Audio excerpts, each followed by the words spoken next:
Welcome back to the Anxiety and Free podcast. I'm your host, Marquita, and I have a very interesting topic for you today. And before we get started, I know it's been a while, and I do believe that this episode and the one that will follow it will explain what this long drought was about because you deserve to know. I appreciate you taking time to listen to my thoughts on different matters, and I know that I have not given you an episode since January of this year, and we are now on May 22nd, 2026. So it has been quite some time, and there's an explanation for it. And I actually am glad that I had this long pause because it gave me time to really get some things in order, make sure I'm taking care of myself and not just centering everybody else's needs, and also come back with fresh thoughts for you and fresh knowledge, lived experience on different things. So that introduces our topic for today, which is the perimenopause pause. And no, I did not use AI for anything I'm about to share with you today.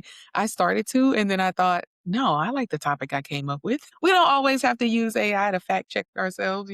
So I really wanted to talk about perimenopause because a few years ago, I was diagnosed as being in the perimenopause phase of life. And I was told that it's possible that I started this phase in my late 20s, which was a bit shocking. A lot of women started in their 40s as they head towards menopause. So, yeah, when you find that news out, it explains a lot. I'm going to briefly just give you a definition of perimenopause. So, perimenopause is the natural transitional phase leading up to menopause, and it typically begins in a woman's 40s. So, today, I'm really going to be talking about the symptoms that a lot of women go through. And I will let you know if I've gone through those symptoms as well. And I am no longer experiencing the symptoms in the way that I used to. I am now being treated. I moved to Maine and have had so many people, medical providers, take such good care of me and our family while we've been here. And that has been great. So I want to share what's working for me. And I need to give a disclaimer on that because I am not a medical doctor. I am not a nurse. So this is not medical advice. This episode and the next one will just be geared towards me sharing what I understand about perimenopause from a non medical provider and also sharing my experience going through perimenopause as a woman, as a human. Okay. and there will be some therapeutic stuff I share with you too, because I do work with women who are in this phase and women who have certainly hit menopause as well. And so I had a heads up on what this might look like for other women in my practice and even for myself. So without further ado, let's get started. Okay, so one of the symptoms can be irregular periods for women. That is not something that I have experienced. Everything's on track over here every month. So definitely not a symptom that I am impacted by. Now, hot flashes. Now, I did look up the article and what the Mayo Clinic listed as the symptoms, and some of it will be from that article. Some of it, again, will be my experience. The Mayo Clinic reports that women experience hot flashes. When I talk to women, they talk about waking up in puddles of sweat and or not being able to even fall asleep because they are just so hot. My symptom first started as cold flashes, and it started again in my late 20s, so it was very odd. And the hot flashes didn't start until maybe 7 months ago, 8 months ago, definitely right before I stopped recording episodes for my podcast. So they were pretty intense. And I know now the difference because I'm not having hot flashes. I know what it feels like again to just be hot or to just be cold, and everyone else in the room is hot or cold because a hot flash feels like there is an internal heater heating up your whole body. It is the most uncomfortable experience. There were days, months where I would just run to the back of our home, open the door, stand outside, and my husband would say, "Are you having another hot flash?" Yes. There were also days where I would just run and turn the heater on. We have a space heater in our bedroom. So I would just take it around with me around our house because I would just be freezing cold. And I would ask my husband and my kids, are y'all cold? And they've gotten that question so much, y'all, that now they say, "No, it's you. It is you, mommy. It is all you." So now mommy's not having that intense issue with my internal temperature changes. You could see already how it impacts the family, right? So the next one is sleep problems. Sleep definitely is something that I have experienced challenges with. The mind just won't shut down. I'm historically a night owl, so that one has been a little harder to track. I'm like, is that perimenopause or is that just me? I do see where some of the perimenopause is at play there. I think mostly I'm just a night owl, though. I'll just be honest about that. sexual function is one for many women. Um, yeah, I haven't really had that one. So I've always been regular there too. Change in cholesterol. I have had an increase in cholesterol over the last few years and have been working to keep it stable. At one point, I got it down and then it went back up. We are vegetarian, so that one's a little harder to attach to perimenopause because as a vegetarian, it is a bit more challenging to get all the protein in and just eat more balanced meals, I think. So I have, dibbled and dabbled into some fried foods and to some trans fats. And it's something that I just watch out for to make sure I'm having a balanced meal. I worked with a dietitian last year and that was extremely helpful. So I don't count calories. I don't put myself on diets. I'm just aware. Let me just practice some intentionality around what I'm putting in my body. Decreased fertility. That one I wouldn't know because we are not trying for another child and we have two children. Again, periods are regular, so I wouldn't know about that one. However, I have heard of women having that issue. So if you are someone who's experienced decreased fertility and you have a desire for more kids, I'm really sorry to hear that you're experiencing that. Another one would be mood changes. Now, this has been a big one for me. Big, big, big one. It more so presented as brain fog for me and irritability. And when I say brain fog, I mean just not even paying attention when people are talking to me. Outside of sessions, I'll be clear. I historically do some self regulation and stretching and work before I go into a therapy session because I always want to make sure I'm fully present for whatever client I'm sitting in front of and that they're getting the best from me.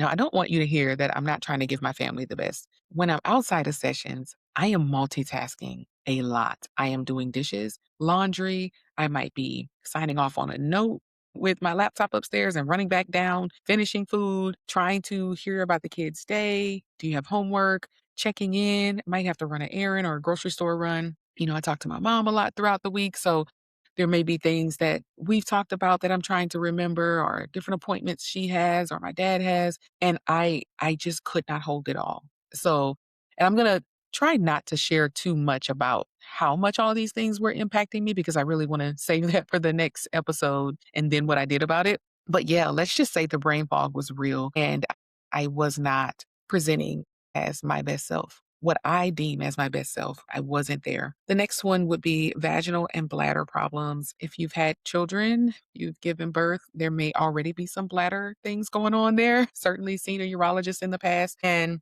vaginally, a lot of women can experience vaginal dryness. That's one of the complaints I hear about the most, especially in this group I'm in with the dryness. And then loss of bone. That I wouldn't know how to confirm that. I don't know.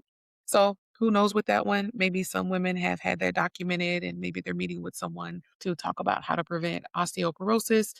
I know that my PCP has talked about doing more strength training and staying in the gym, making sure I'm working my body out and keeping that as a regular part of my self care practice. And that is something I strive to do. These last 2 weeks, I haven't been working out as much as I'd like, unfortunately. I can't even think of why. Oh, you know what? I've been prioritizing rest more. And when I say rest, not even napping during the day when I don't have clients, but just sitting still. I got an espresso machine for Mother's Day and it's helping us save a lot of money because I really like my lattes. And I've been making my lattes at home and learning how to do latte art. And so it's just a cozy moment for me. I drop the kids off and I'm like, okay, great. I don't have a client until 11 or until 12. And I can just sit here and let's let a load of laundry go and make myself a latte and just chill. And just sit in silence sometimes, or sometimes I'm listening to something motivational. So it all just depends. But yeah, there's that. Now, what wasn't included in this article were all of the random things. And there's this doctor on YouTube that talks about it a lot. She's like a perimenopause specialist. Itchy ears is something that I was dealing with for like 2 years straight before I even understood it to be a perimenopause thing. And I'm like, my ears are clean. I don't understand why they're itching so much. Apparently, it's a symptom. So there are so many symptoms. When I say that this article cannot even touch it all because so many women are reporting different experiences. And, in the group that I'm in, I just see people pouring their hearts out and just desperate for relief. And there are multiple options for relief, which is what I'll get into in the next episode. Some are hormonal in nature, so hormone replacement therapy or estrogen specific replacement. And there are also non-traditional methods. And the one I'm using is non-traditional. I'll reveal it to you next time. Again, it's not medical advice. It will just be me sharing what I'm doing that's really helped me. I'm getting a lot more done and I'm feeling like I can't even say my old self. I actually feel even more energized than my old self. There was a level of sluggishness that just it was exhausting just to be that sluggish. So again, I'll go into more of the Marquita specific symptoms next time, but I just wanted to give you a bit of an outline as to what my pause was about, the perimenopause pause, because it did stop me in my tracks and I did have to pause for a long time. Again, I hadn't posted an episode since January of this year. The pause helped me understand where I was, pay attention to myself, and gather information from other women and take some action and figure out what I was going to do to get in a better place. And yes, that involved meeting with multiple medical providers. It involved genetic testing. It involved a risk analysis of cancer, working with the PCP, and it's involved two prescriptions. So it'll be interesting to share that with you all and to get your feedback. So what about you? Anything that I've shared today, have you experienced any of those perimenopause symptoms so far? And if so, what have you done about them? Have you told your medical provider? Have you and your partner talked about how it's impacting your relationship or your children? Have you had a conversation with your children? I sat my two kids down and said, here's what mommy's dealing with. So we had to talk about it. I gave them the opportunity to ask me any questions. I felt like I needed to explain why I kept saying, can you repeat that? Because they were starting to get frustrated. Never mind, mommy. And I was thinking, I'm trying so hard, sweetie. Like, if only you knew, if only you knew how hard I'm trying to stay present in this conversation. Now, my kids are kids that give you 1,000 details on any given subject. So it can be a bit harder. But I understood that it was a perimenopause symptom, the brain fog really impacting my ability to be present in the way that I wanted to. So, anyways, I'm giving you too much info. In part two of the perimenopause pause, we will go into what my specific symptoms were outside of the ones I shared today and what type of medical intervention I sought, why ultimately I decided on a non hormonal type of treatment for perimenopause symptoms. And once I reveal one of the things that I'm doing, you will understand my long-term resistance to certain medications and just ultimately what changed my mind and how it's changed my life. And of course, I will also share with you the benefit of going to therapy in the next episode and how important that is, because that's also something that I did. So I can't wait to share that with you. I hope you're having an amazing day. Let me know your feedback. Let me know which one of these symptoms you have been through in the comment section, and I'll talk to you next time.